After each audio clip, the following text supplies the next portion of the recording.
Hello guys, welcome to my YouTube channel. ನಾವು ಇವತ್ತು video ಮಾಡ್ತಾ ಇರೋದು ಟೊಯೋಟಾ ಅವರ ಇನೋವಾ ಕ್ರಿಸ್ಟಾ ಇಂಡಿಯಾದಲ್ಲಿ 2005 ಟೊಯೋಟಾ ಕ್ವಾಲಿಸ್ ಅವರ ರಿಪ್ಲೇಸ್ಮೆಂಟ್ ಆಗಿ ಲಾಂಚ್ ಆಗಿತ್ತು. 2005ಇಂದ 2025 ತನಕ ಈ ಗಾಡಿಗೆ ಕರೆಕ್ಟಾಗಿ ಕಾಂಪಿಟೇಷನ್ ಕೊಡುವಂಥ ಗಾಡಿ ಇನ್ನೂ ಯಾವುದು ಇಂಡಿಯಾದಲ್ಲಿ ಬರಲೇ ಇಲ್ಲ. ಯಾಕಂದರೆ ಇದರಲ್ಲಿರೋ ಕಂಫರ್ಟ್ ಮತ್ತು ರಿಲಯಬಿಲಿಟಿ ಇರುವಂಥ ಇಂಜಿನ್ನು. ಇನೋವಾ ಎಲ್ಲರೂ ಹೆಚ್ಚಿನದಾಗಿ ತಗೊಳ್ಳೋಕೆ ರೀಸನ್ನೇ ಇದರಲ್ಲಿರುವಂಥ ಕಂಫರ್ಟ್ಗೋಸ್ಕರ. ನಿಮ್ಮದೇನಾದರೂ 30 ಲಕ್ಷ ತನಕ ಬಜೆಟ್ ಇದ್ದರೆ ಕಂಫರ್ಟಲ್ಲಿ ಈ ಗಾಡಿನ ಮೀರಿಸುವಂಥ ಗಾಡಿ ಯಾವುದೂ ಇಲ್ಲ. ಇದರಲ್ಲಿ ನಿಮಗೆ 2.4 ಲೀಟರ್ 4 ಸಿಲಿಂಡರ್ ಡೀಸೆಲ್ ಇಂಜಿನ್ ಬರುತ್ತೆ. ಇದು 148 bhp ಪವರ್ ಮತ್ತು 343 ನ್ಯೂಟನ್ ಮೀಟರ್ ಟಾರ್ಕ್ನ ಪ್ರೊಡ್ಯೂಸ್ ಮಾಡುತ್ತೆ. ಈ ಟೊಯೋಟಾದು ಮೇನು ರೀಸನ್ನೇ ಎಲ್ಲರೂ ಜನ ತಗೊಳ್ತಿರೋದು ಇದರ ರಿಲಯಬಿಲಿಟಿ. ಈ ಇಂಜಿನ್ ನೀವು ನೋಡ್ತಿರ್ಬೋದು, ಇದು ನೀವು ಆರಾಮಾಗಿ 10 lakh ಕಿಲೋಮೀಟರ್ ತನಕ ಓಡಿಸ್ಬೋದು ಯಾವುದೇ ಇಂಜಿನ್ ಪ್ರಾಬ್ಲಮ್ ಇಲ್ಲದೆ. ಒಂದು ಸಲ ನೀವು ಗಾಡಿ ತಗೊಂಡ್ರೆ ನೀವು ಏಜ್ ಆಗ್ಬೋದು, ಬಿಟ್ಟರೆ ಈ ಗಾಡಿಗೆ ಏಜ್ ಆಗೋದಿಲ್ಲ, ಆ ಥರ ಓಡುತ್ತೆ ಇದು. ಅದಕ್ಕೆ ಹೆಚ್ಚಿನ ಜನ ಎಲ್ಲ ಟೊಯೋಟಾನೇ ಪ್ರಿಫರ್ ಮಾಡೋದು. ಇನೋವಾಲಿ ನಿಮಗೆ GX, VX, ZX ಅಂತ 3 ವೇರಿಯಂಟ್ ಬರುತ್ತೆ. ಆದರೆ 3 ವೇರಿಯಂಟಲ್ಲಿ ಅಲಾಯ್ ವೀಲ್ ಬರುತ್ತೆ. GX ಮತ್ತು VXಲ್ಲಿ ನಿಮಗೆ 16 ಇಂಚ್ ಅಲಾಯ್ ವೀಲ್ ಬರುತ್ತೆ. ಅದೇ ZX ಆಗಿದ್ರೆ ನಿಮಗೆ 17 ಇಂಚ್ ವೀಲ್ ಬರುತ್ತೆ. ಇದು ನೀವು ನೋಡು, GX ಅಲ್ಲಾದರೆ ಟೈರ್ ಪ್ರೊಫೈಲ್ 205 65 R16 ಇಂಚ್ ಬರುತ್ತೆ. ಇದು 7 ಸೀಟರ್ ಆಗಿದ್ರೂ ಸಹ ಇದರಲ್ಲಿ ಬೂಟ್ ಸ್ಪೇಸ್ ಮಾತ್ರ ಒಳ್ಳೆ ಇದೆ. 300 ಲೀಟರ್ ಬೂಟ್ ಸ್ಪೇಸ್ ಇದೆ. ಅದನ್ನು ಮತ್ತೆ ನೀವು ಜಾಸ್ತಿ ಮಾಡ್ಬೋದು. ಹೇಗಂದರೆ ಇಲ್ಲಿ ನೋಡಿ, ಇಲ್ಲಿ ನಿಮಗೆ ಹುಕ್ ಇದೆ ನೋಡಿ. ಇದನ್ನು ಈಗ ಹೇಳಿದ್ರಿ ಇಲ್ಲಿ ಲಾಕ್ ಮಾಡೋಕ್ಕಾಗ್ತದೆ. ಇದು ಲಾಕ್ ಮಾಡಿದ್ರೆ ನೋಡಿ, ಮತ್ತು ಸ್ಪೇಸ್ ಜಾಸ್ತಿ ಸಿಗುತ್ತೆ ನಿಮಗೆ. ಇದು ನೀವು ಲಾಕ್ ಮಾಡದೇ ಇದ್ರೂ ಸಹ 300 ಲೀಟರ್ ಇರೋದ್ರಿಂದ ಆರಾಮಾಗಿ ಲಗೇಜಲ್ಲಿ ಇಡ್ಬೋದು ಇದರಲ್ಲಿ.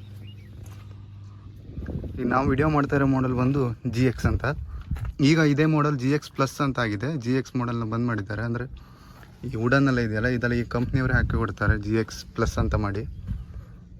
ಇದು 7 ಸೀಟರ್ ಆಗಿದ್ದರಿಂದ ಫ್ರಂಟಲ್ಲಿ ನಿಮಗೆ 2 ಜನ ಕೊಡ್ಬೋದು, ಮಿಡಲಲ್ಲಿ 2 ಜನ. ಮಿಡಲಲ್ಲೂ ಸಹ ನಿಮಗೆ ಕ್ಯಾಪ್ಟನ್ ಸೀಟ್ಸ್ ಬರುತ್ತೆ. ಲಾಸ್ಟ್ ರೋ ಅಲ್ಲಿ 3 ಜನ ಕೊಡ್ಬೋದು, ಬೆಂಚ್ ಸೀಟ್ ಇದೆ. ಇದು 7 ಸೀಟರು. ಆ್ಯಕ್ಚುಲಿ 7 ಸೀಟರ್ ಯೂಸ್ ಆಗುತ್ತೆ. ಬೇರೆ ಗಾಡಿ ಇಲ್ಲ ಅಂದರೆ ನೀವು ಲಾಸ್ಟ್ ರೋ ಅಲ್ಲಿ ಕೂಳಲು ಆಗೋದಿಲ್ಲ. ಇದು ನೋಡ್ಬೋದು ನೀವು, ಕ್ಯಾಪ್ಟನ್ ಸೀಟ್ಸ್ ಇದೆ. ಕ್ಯಾಪ್ಟನ್ ಸೀಟಲ್ಲಿ ನಿಮಗೆ ತುಂಬಾ ಕಂಫರ್ಟ್ ಇರುತ್ತೆ. ಯಾಕಂದರೆ ನೀವು ಫ್ರಂಟ್ ಸೀಟಲ್ಲಿ ಹೇಗೆ ಕೂತ್ಕೊಳ್ತೀರೋ ಅದೇ ಥರ ಕೂತ್ಕೊಳ್ಬೋದು. ಲೆಗ್ ಸ್ಪೇಸ್ ನೋಡ್ಬೋದು ನೀವು, ಇಷ್ಟು ಲೆಗ್ ಸ್ಪೇಸ್ ಸಿಗುತ್ತೆ. ಮತ್ತು ರಿಕ್ಲೈನಿಂಗ್ ಆ್ಯಂಗಲ್ ನೀವು ಎಷ್ಟು ಬೇಕಾದರೂ ಮಾಡ್ಬೋದು. ಇಲ್ಲಿ ಮಾಡ್ಬೋದು, ನೀವು ಆರಾಮಾಗಿ ಮಲ್ಕೊಂಡು ಹೋಗ್ಬೋದು ಈ ಗಾಡೀಲಿ. ಅದಕ್ಕೆ ಇದು ಜಾಸ್ತಿ ಜನ ಬಕೆಟ್ ಸೀಟನ್ನೇ ಪ್ರಿಫರ್ ಮಾಡ್ತಾರೆ.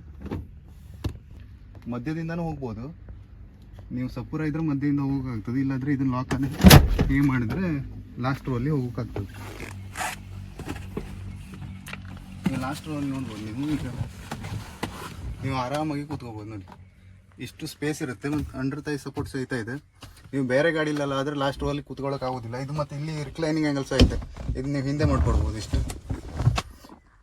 ಇದು 7 ಸೀಟರ್. ಆ್ಯಕ್ಚುಲಾಗಿ 7 ಸೀಟರ್ ಯೂಸ್ ಆಗ್ತದೆ. ನಿಮಗೆ ಫಾರ್ಚುನರ್ ಆದರೂ ಸಹ ಫಾರ್ಚುನರಲ್ಲಿ ಇಷ್ಟು ಸ್ಪೇಸ್ ಸಿಗೋದಿಲ್ಲ ಲಾಸ್ಟ್ ರೋ ಅಲ್ಲಿ. ಈ ಇನೋವಾದಲ್ಲಿ ಮಾತ್ರ ನಿಮ್ಗೆ ಇಷ್ಟು ಸ್ಪೇಸ್ ಸಿಗೋದಿಲ್ಲ ಲಾಸ್ಟ್ ರೋ ಅಲ್ಲಿ. ಗಾಡಿಯನ್ನು ಸ್ಟಾರ್ಟ್ ಮಾಡುವ ಒಂದು ಇದು ನೋಡ್ಬೋದು. ಗಾಡಿ ಸ್ಟಾರ್ಟ್ ಮಾಡಿದ ತಕ್ಷಣ ನಿಮಗೆ ಗೇರ್ ನಾವೆಲ್ಲ ಅಲ್ಲಾಡಿಬಿಡುತ್ತೆ. ನಿಮ್ಗೆ ಒಂದು ಸಲ ಆಫ್ ಮಾಡಿ ತೋರಿಸ್ತೇವೆ ನೋಡಿ. ಇದು ಟೊಯೋಟಾ ಇನೋವಾ ಮತ್ತು ಫಾರ್ಚುನರ್ಲಿ ಇರುವ ಸ್ವಲ್ಪ ಪ್ರಾಬ್ಲಮ್ಮು. ಗೇರ್ ಲಿವರ್ ಅಲ್ಲಾಡುತ್ತೆ ಇದರಲ್ಲಿ. ನಿಮಗೆ GX ಮಾಡೆಲಲ್ಲಿ ಈ ಥರ ಅನಲಾಗ್ ಮೀಟರ್ ಸಿಗುತ್ತೆ. ಅದೇ ನೀವು VX ಮತ್ತು ZX ತೊಗೊಂಡ್ರೆ ಅದರಲ್ಲಿ ಸ್ವಲ್ಪ ಒಳ್ಳೆಯದೆ ಮೀಟರ್. ಸ್ವಲ್ಪ 3D ಲುಕ್ ಥರ ಬರುತ್ತೆ.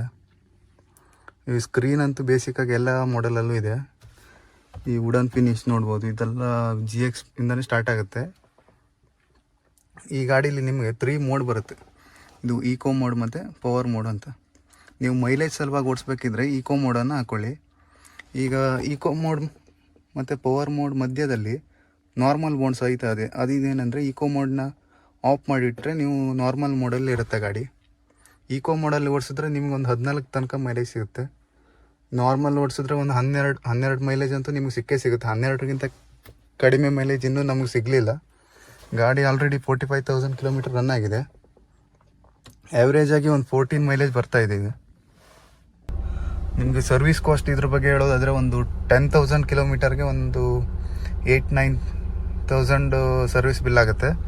ಈ 20,000ಗೆ ಒಂದು ಅಷ್ಟೇ ಆಗುತ್ತೆ. ಮತ್ತು 30 ಮತ್ತು 40,000ಗೆ ಸ್ವಲ್ಪ ಜಾಸ್ತಿ ಆಗುತ್ತೆ. ಒಂದು 20-25,000 ಸರ್ವಿಸ್ ಬರುತ್ತೆ. ಇದ್ರ ಬಗ್ಗೆ ನಿಮಗೆ ಎಕ್ಸ್ಟ್ರಾ ಒಂದು ವಿಡಿಯೋ ಮಾಡ್ತಾ ಮೇಂಟೆನೆನ್ಸ್ ಕಾಸ್ಟ್ ಬಗ್ಗೆನೇ. ನೀವೇನಾದರೂ ನಮ್ಮ ಚಾನಲ್ನ ಇನ್ನೂ ಸಬ್ಸ್ಕ್ರೈಬ್ ಮಾಡಲಿಲ್ಲ ಆದರೆ ಸಬ್ಸ್ಕ್ರೈಬ್ ಮಾಡಿಟ್ಕೊಳ್ಳಿ. ಈಕೋ ಮೋಡ್ ಮತ್ತು ನಾರ್ಮಲ್ ಮೋಡ್ ಮತ್ತು ಪವರ್ ಮೋಡ್ ಡಿಫ್ರೆನ್ಸ್ ಏನಂದರೆ, ಈಕೋ ಮೋಡಲ್ಲಿ ನಿಮಗೆ ಗಾಡಿ RPM ಜಾಸ್ತಿ ಎಳೆದು ಗೇರ್ ಹಾಕೋಕ್ಕೆಲ್ಲ ಆಗೋದಿಲ್ಲ. ಈ ನಾರ್ಮಲಾಗೆ ಓಡಿಸ್ಕೊಂಡು ಹೋಗ್ಬೇಕು. ಈಗ ನೋಡಿ ಈಕೋ ಮೋಡ್ ಇದೆ, ಈ ಜಾಸ್ತಿ RPM ತನಕ ಹೋಗೋದಿಲ್ಲ ಗಾಡಿ, ಇಷ್ಟಿಗೆ ಗಾಡಿ ಲಾಸ್ಟ್ ಆಗುತ್ತೆ.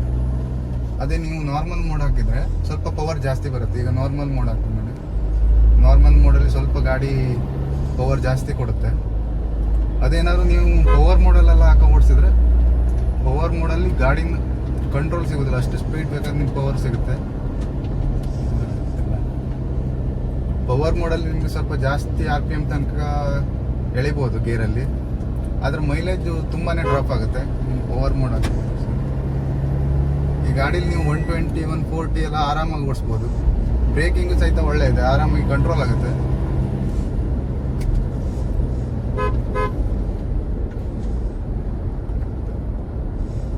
ಇದ್ರ ಕಂಫರ್ಟ್ ಬಗ್ಗೆ ಮಾತ್ರ ಮಾತೇ ಇಲ್ಲ. ಯಾಕಂದರೆ ನೀವು ಒಂದ್ಸಲ ಈ ಗಾಡಿನ ಡ್ರೈವ್ ಮಾಡಿದ್ರೆ ಅಥವಾ ಮಿಡಲ್ ಸೀಟಲ್ಲಿ ಕೂತ್ರೂ ಸಹಿತ ನಿಮಗೆ ಬೇರೆ ಗಾಡಿಲೆಲ್ಲ ಅಷ್ಟು ಅಡ್ಜಸ್ಟ್ ಆಗೋದೇ ಇಲ್ಲ, ಅಷ್ಟು ಕಂಫರ್ಟ್ ಇರುತ್ತೆ ಈ ಗಾಡೀಲಿ.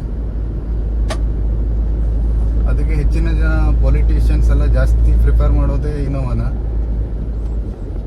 ಇಷ್ಟು ಕಂಫರ್ಟ್ ಇರೋ ಗಾಡಿ ನಿಮಗೆ ಮತ್ತೆ ಈ ಬಜೆಟಲ್ಲಿ ಸಿಗೋದಿಲ್ಲ. ಆದರೆ ಇದರಲ್ಲಿ ಸ್ವಲ್ಪ ಫೀಚರ್ಸ್ ಸ್ವಲ್ಪ ಕಡಿಮೆ ಇದೆ.